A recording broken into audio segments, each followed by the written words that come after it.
Hey guys, welcome back to another video. So, yeah, it's been a second. Actually, it has been a second. It's been about 6 hours since I recorded episode 1 and 2. I'm up late. I had some more ideas that I wanted to do, so I just decided to hop back on and talk about them. And, that's just how I feel. I also feel like I record better when I'm tired. And right now it's ripe 11:40. It's almost midnight, so I think I record better when I'm tired. We'll see. We'll see. But some of the stuff I want to talk about was on my last video, someone gave me a comment saying I should try out the beta versions of Minecraft, and I was thinking I actually might try to do that. And fun fact, I was born the same year Minecraft was, and that's astounding to me. I was born 2011, and Minecraft was made in 2011, so I'm the same age as Minecraft, which is a very, very fascinating fact for me, at least. But I always think it's super weird when I think about it. Like, this game I play is the same age as me, which is just absolutely wild. But back to the beta thing, I think I might try out the original beta versions. I never played them, like, as a kid. Earliest I played was when we were into modern Minecraft, because that was when I was old enough to play Minecraft. So it wouldn't be a nostalgic experience for me, but it would be a first time experience, which I think might be more interesting, because it'd be a different game for me experiencing beta or alpha. I forget. I think the guy recommended beta for the first time, which, I mean, could be really interesting. Another guy recommended the create mod, which I'm really not sure if I want to do the create mod. I mean, I don't play a lot of modded Minecraft, and I'm not sure I like what I've played of modded Minecraft. It's a little complex for me, especially with the create mod, because I would just go play another game like Satisfactory or something like that. And those types of games, I don't really like to talk while I play them. So I'm not sure I ever will do create mod. Maybe we'll try it someday. Maybe we'll try create mod. That might be fun. I wanna play on this world a little bit more because I just started it, but playing beta will be fun. I think we're definitely gonna do beta. I think beta will be a lot of fun. Then we can try create. But there is a point, and this is gonna start a rant, which I guess is the purpose of these videos, of when games reach too complex a level. So, like, when I play video games are an escape for me, right? An escape from my day-to-day life. Now, I don't need much of an escape. I live a perfectly content life, but I mean, it's still nice to log on every night and be in a world made of blocks and just hang out. But what I was saying is, sometimes a game gets too complex and it becomes a job. If y'all have ever played Satisfactory,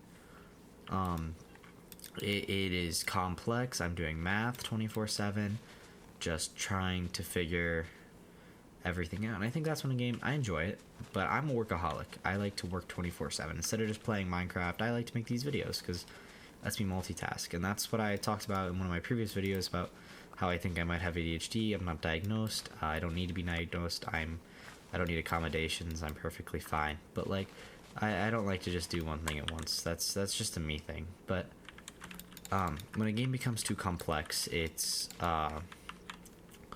hard to just use it as an escape when it's just like this, which is also why I'm considering going to beta, because that would be a nice easy alternative, because I don't have to think as much, because I think it's simpler. I mean, I would assume it's simpler. It's an older version of the game, but sometimes things like that be more complex. I'm not really sure, but I think I'm gonna veto the create mod thing. But it was actually really encouraging, because I uploaded these videos. I don't have a thumbnail. I'm out of phone numbers, so I can't not out of phone numbers, but I already used my phone number for another channel that I tried to start that I didn't really enjoy the complex creative process of. So I can't upload thumbnails. I can't have videos longer than 15 minutes. So, I mean, there's no thumbnail, and I was really surprised that it's only been 6 hours, and I had a guy subscribe to me, and I had 2 guys commenting on the video, and it was really just an encouraging thing. And I actually watched this video. If you guys know that one guy online who's like not quite my tempo, his videos are a little energetic and interesting, but he was talking about how YouTube changed his life and how he just kept pumping out videos. Now he never stopped trying. Now I don't have any goals of becoming a professional YouTuber. That's not really an interest for me. I just enjoy doing this, and I mean, if I made money, I mean, I'm not complaining, but I'm not stressed for money. I'm not anything like that. I'm a kid, but what was I saying? Yeah, the whole point of his video was that he kept trying and trying and trying and trying, and eventually it worked. And I was like, okay, that's cool. I don't really care. I don't know why I stayed and watched that video. That's another topic I want to talk about is why we watch those types of videos where it's just a guy talking into a camera. There's nothing engaging about it. If you ever watched videos where it's like how to be engaging on YouTube, it breaks almost all the rules, and yet it still entertains people. Same thing with all this modern retention strategy, but Minecraft Let's Plays back in the day got numbers, and they had reasons, but they wouldn't work nowadays because environments change, and I guess that's part of it. But you know, life goes on. What else do I want to talk about? My music might be fun. Yeah. So I'm a big music guy. You might have heard this about me in previous videos, but I play trumpet, bagpipes, a little bit of piano. I play handpan. I'm actually trying to get a nicer handpan than I have right now, because the one I have right now is it's actually called a tongue drum, because you can't play with your hands, you have to play with mallets, so it's different.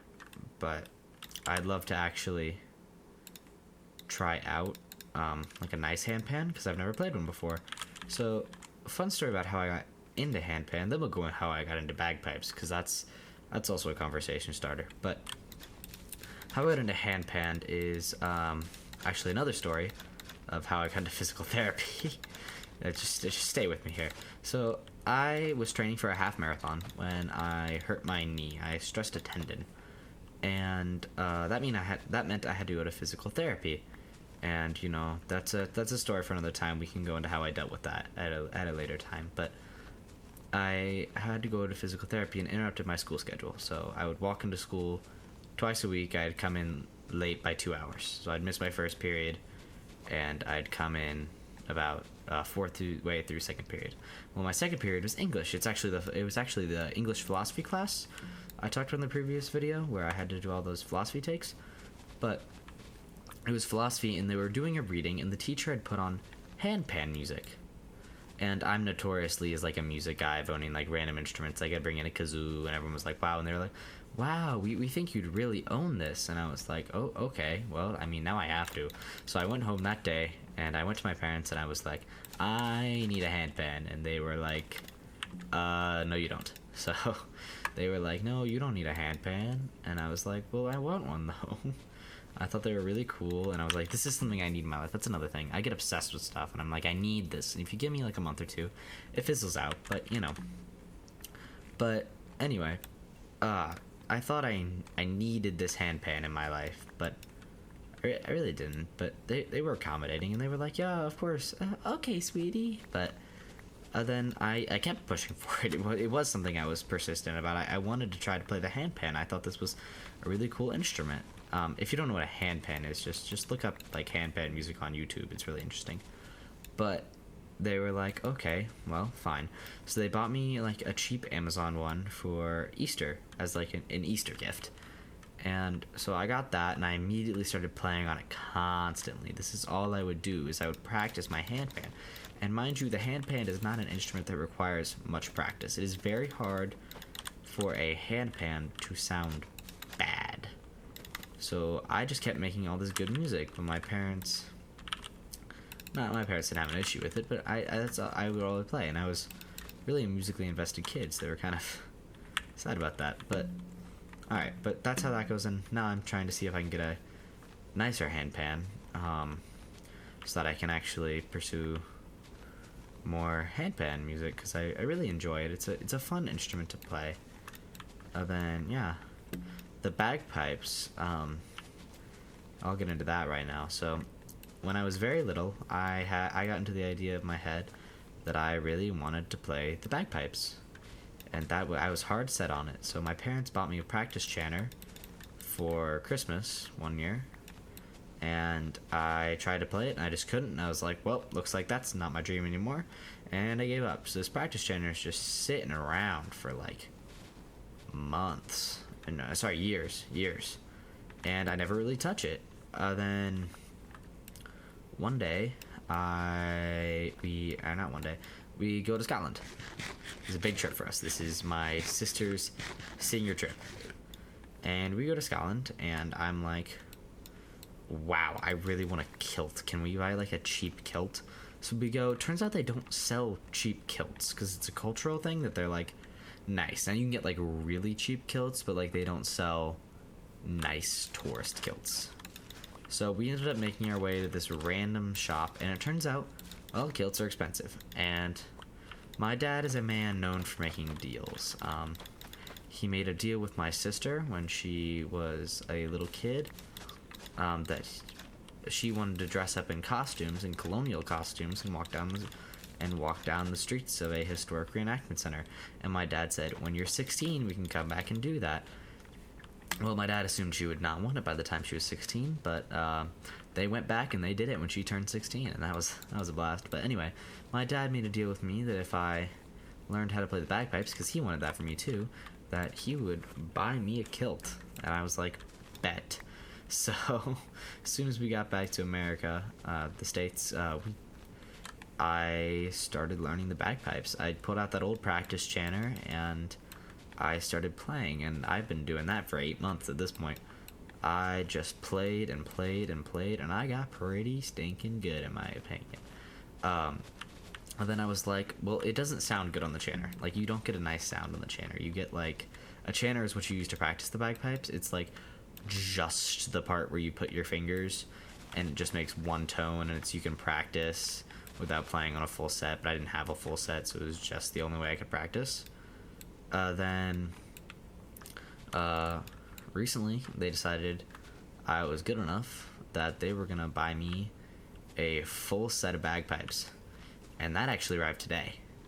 So that was my first time playing actual bagpipes, was today, and I've got 2 performances already lined up of people requesting. Turns out when you know a niche instrument, everyone wants you to play it for something. One of those things is my school's show choir backup band, which we're approaching my 15-minute time limit that YouTube gives me, so I'm not sure how to talk about that today, but I think I'll talk about that in the next video. So if you want to hear about my show choir backup band, go ahead and click on the channel and look for episode 4 of Minecraft Yaps.